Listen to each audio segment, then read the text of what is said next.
পৃথিবীর সবচাইতে বাজে অনুভূতি কি জানো? তোমাকে দেখতে ইচ্ছে করলেও দেখতে না পারা, তোমাকে শুনতে ইচ্ছে করলেও শুনতে না পারা।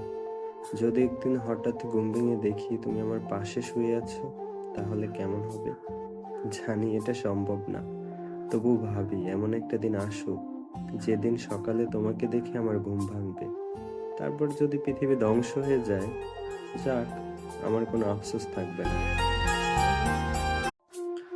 পৃথিবীর সবচাইতে বাজে অনুভূতি কি জানো? তোমাকে দেখতে ইচ্ছে করলেও দেখতে না পারা, তোমাকে শুনতে ইচ্ছে করলেও শুনতে না পারা। যদি একদিন হঠাৎ ঘুম ভেঙে দেখি তুমি আমার পাশে শুয়ে আছো, তাহলে কেমন হবে? জানি এটা সম্ভব না, তবু ভাবি এমন একটা দিন আসুক যেদিন সকালে তোমাকে দেখে আমার ঘুম ভাঙবে। তারপর যদি পৃথিবী ধ্বংস হয়ে যায়, যাক, আমার কোনো আফসোস থাকবে না।